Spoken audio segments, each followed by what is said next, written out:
Feeling tired or blah all the time, it's not just because you are getting older. There's actually a cause and you can actually fix it. Today, I'm going to be talking about the 8 causes of chronic fatigue so you can start feeling young again. You're watching the Dr. Jake podcast.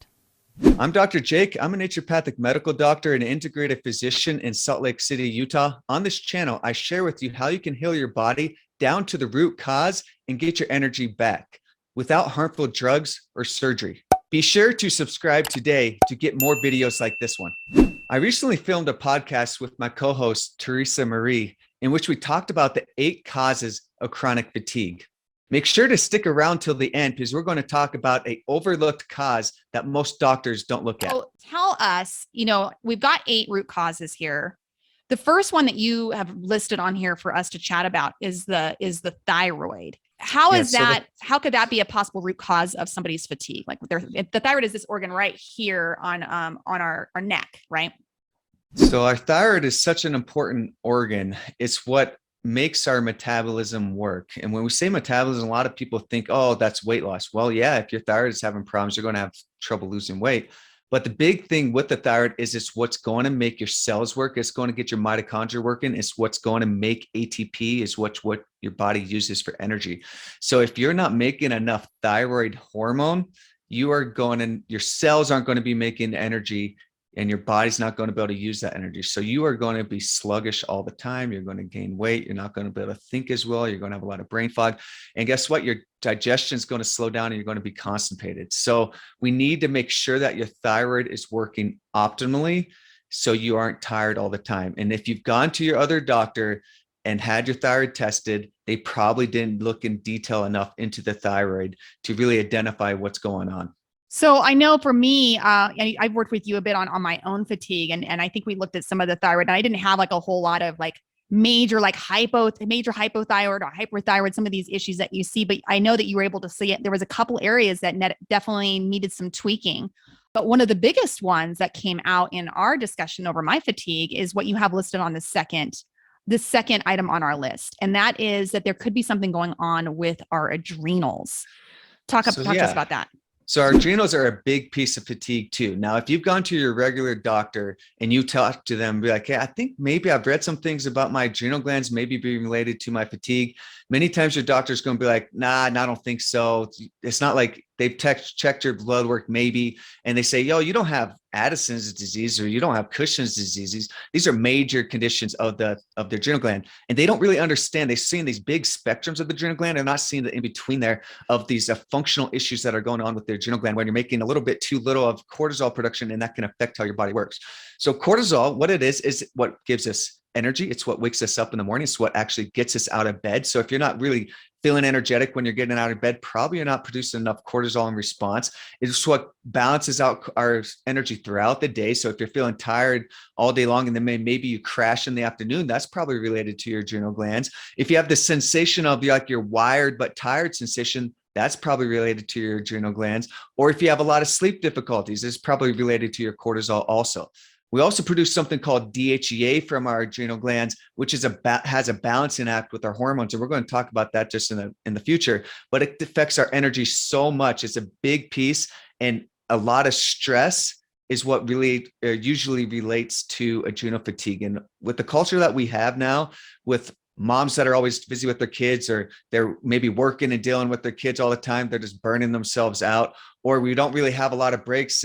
We're working all day and then we're taking care of our kids, or we're working really long hours. So the culture that we have right now is just really burning our adrenal glands because we're always running from the bear, so to speak. So you're always in fight or flight mode, and that's going to weaken your adrenal glands. You're not going to produce a sufficient amount of cortisol, or there's not going to be a good balance of that cortisol production from your adrenal glands. And I think that makes a lot of sense when you look at like the marketplace, like what has really come out over the last, 15, 20 years. I've seen a huge increase with, Starbucks coming on the scene. It seems like everybody, even teenagers now, and even kids are drinking coffee all the time. Yep. We've got Monsters and Red Bulls and all these other like highly caffeinated drinks that people are just chugging all the time, which doesn't even help. Like it's giving us this momentary energy, but when it comes to adrenal issues, it's actually tapping our adrenals. So we're like living in this lifestyle where we're just continually tapping our adrenals. And I agree with you. I think that it's often, I think an an under looked at possible issue.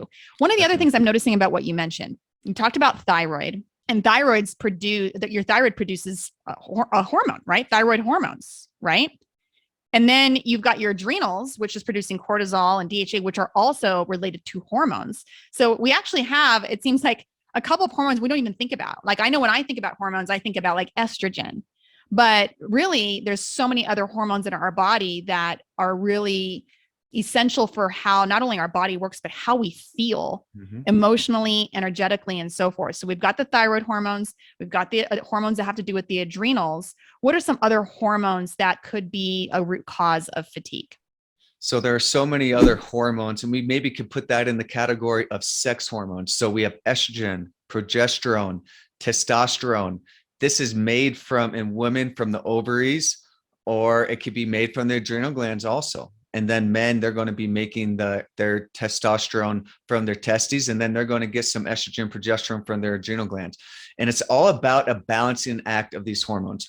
Some women, as they age, they're going to have too little of their hormones. Or it might not actually be because they're getting older that they have low hormones. Maybe they're even younger and they don't have the right balance, or they're actually way too low in these certain hormones of estrogen, progesterone. So don't just think, oh, I'm 20 years old, I'm 30 years old, my hormones got to be good right now, and I'm producing plenty of hormones, because that's definitely not the case all the time, because I see it all the time that women are not producing enough estrogen, progesterone, or testosterone, and it's relating to their chronic fatigue and brain fog that they're dealing with all the time. So, and there's also these imbalancing acts that can happen, like you have way too much estrogen compared to progesterone, and that's going to make you tired all the time too. So hormones are our little communicators throughout our body. They send little messengers throughout our entire body, and they are what make our cells work. So if you have an imbalance of these hormones, it's going to affect our thyroid, it's going to affect our adrenal glands, it's going to affect our energy production from our cells. It's going to affect so much of our body. It's going to affect inflammation throughout our body, which bogs down metabolism, lead to fatigue also. So we need to get these hormones in the perfect balance to be able to really help fatigue effectively. You know, one of the things that I've learned in my own health journey is when it comes to hormones and the sex hormones, that our body is in a constant like state of wanting to like, how do we use it? Then how do you just get rid of it so that you're not building up too much in your body? So your body needs to properly eliminate some of these hormones so that it can now make new ones and so forth.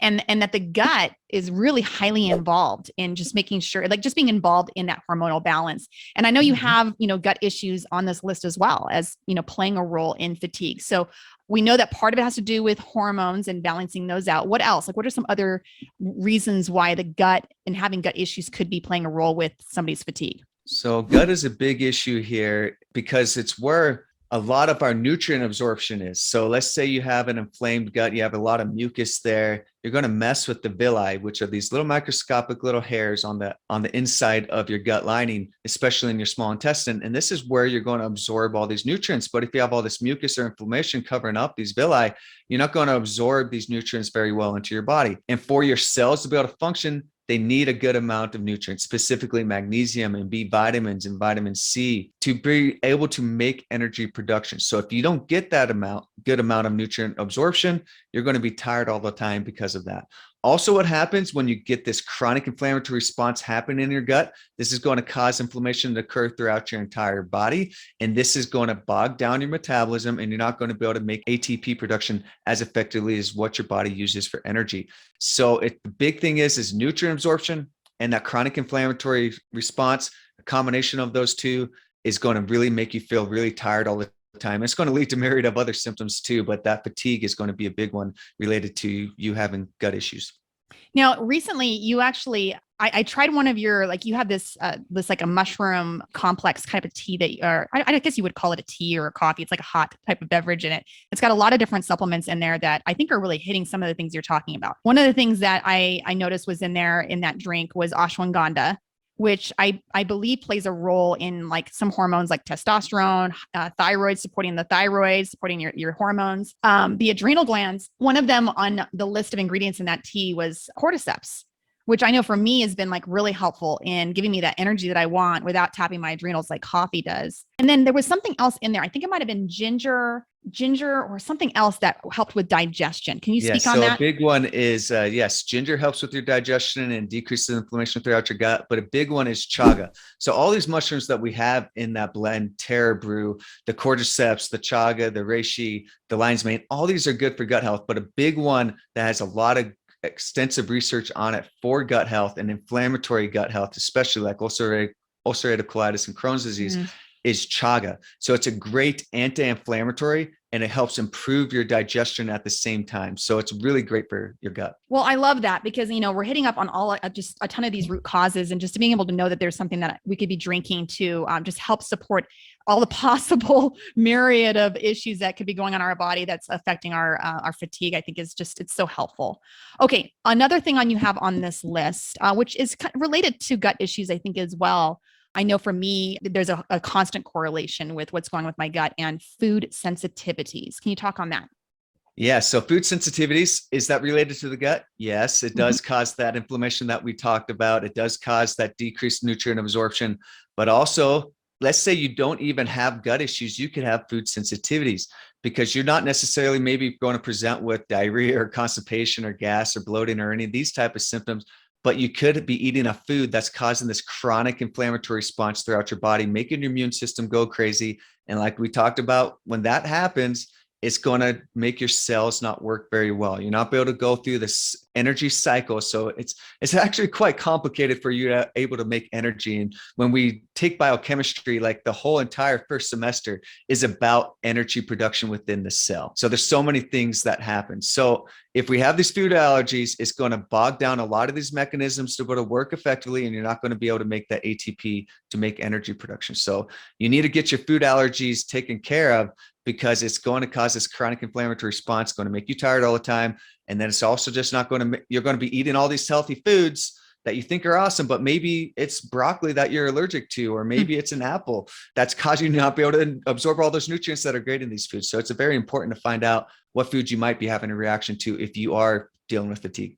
And I think what's also important to know is that once you start healing your gut and healing some of those issues, a lot of those food sensitivities actually go away. So they're not always, sometimes they might last, there might be an ongoing issue, but oftentimes they're ones that can be reversed, which to me gives me a ton of hope, especially for people out there who just struggle with so much. For sure. Okay. The next one on this list, I think is one that we probably often assume, but sometimes can be confusing because we're like, hey, I'm getting 8 hours of sleep. What's the issue? Speaking on the topic of sleep, obviously, if you're not getting a decent amount of sleep, that could be an issue. Can you speak on it? Like, how many hours of sleep should we be getting? And then when we're actually sleeping, what are some things that we want to make sure that we're actually getting while we're sleeping in order to help us get our fatigue or heal from fatigue? Yeah. So yeah, maybe you're getting 8 hours of sleep, and that might not be enough, by the way. So it's an average. So 7 to 9 hours, and every person is a little bit different. And you need to play around with their sleep of what is going to be the ideal sleep for you. So you might need 9 hours. But the big thing is you might not be able to get a really durable sleep. So you go through 4 different cycles of sleep, and you might be able to not spending enough time in like REM sleep, for example. If you don't spend enough time in REM sleep, you're not going to get that fulfilling sleep. And that's usually when you're dreaming and things like that. And you need to go through the cycle too. So if you keep on waking up all the time, you're not going through that cycle all the time. You're not going to get good restful sleep. So you need to work on fixing all kinds of things that might be going on in the neurotransmitters or inflammation in the brain that might be causing you to not be able to go through that whole cycle, because you're not going to be able to feel rested. I also have people that obviously are just thinking that they don't need to get 8 hours of sleep. They don't need to get 7 to 9 hours of sleep. They're this miraculous person that only needs 5 hours of sleep. I hear this from some of my patients before, and I could guarantee you that no one on this planet can function optimally on only 5 hours of sleep. So you need to make sure you do that.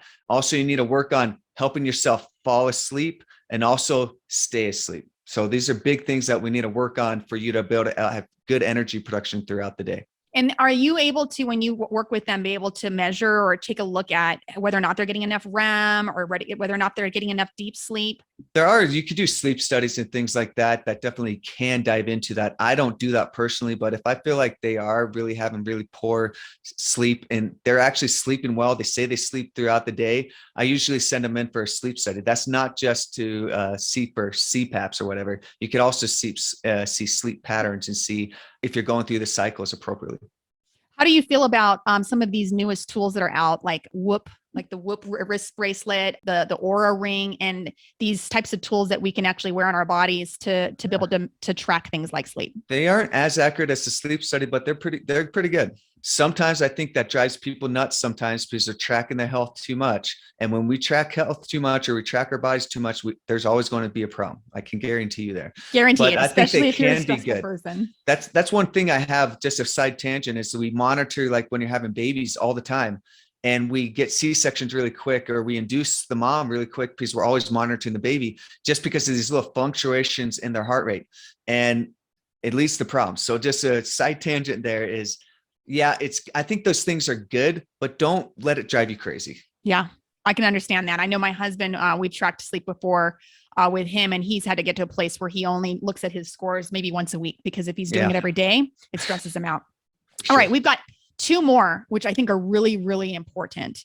So I'm just going to give them to you. And then if you want to just, nail them out for us. But this, I think, are oftentimes, I know that you've talked about it as they're often like overlooked by a lot of doctors. That's toxic exposures and chronic infections. So yeah, toxic exposure is a very broad topic. We're just going to gloss over this. We're going to go major in detail in a future podcast on YouTube on this. So it's heavy metals are in there. So mercury, lead, arsenic, all kinds of other heavy metals are in there. There's pesticides, there's herbicides, there's chlorine involved, all kinds of different toxins you could be exposed to, right? So we need to work on detoxification and trying to get as little of these things in our bodies as possible to help with our fatigue. But a lot of people, it's a big piece of why they're tired all the time, is because they have so many toxins in their body, which then will affect how you make energy production within your cells. There's like herbicides and pesticides, heavy metals. They affect certain mechanisms inside your cell that make energy production. So you're just going to feel tired all the time. You're obviously going to experience other symptoms related to that too. But one big thing that people experience is being tired or brain foggy and not being able to think very well. We're also, big one here is chronic infections. This is something I see that is overlooked by physicians all the time. Even in my industry, integrative medicine, it's almost always overlooked, is they're not looking at these infections that could be related to the fatigue. And in the beginning of my career, is something that I didn't look into a lot too, because I just didn't see it as a big issue. And when I was in medical school, it's not something we really talked a lot about, but it's a huge thing and has really greatly improved my success in treating chronic fatigue and other chronic conditions, is really looking into these chronic infections and seeing what's going on. So Epstein-Barr virus can be involved, cytomegalovirus, chronic strep infection, mycoplasma pneumoniae, Lyme disease, HHV6, HPV, all kinds of other infections. These are chronic infections that can really become reactivated and really bog down how the cell works and lead to fatigue all the time. We are going to dig into how you can treat these causes and so much more, and how you can get your energy back. So if you want to get your energy back, click on the video to the right.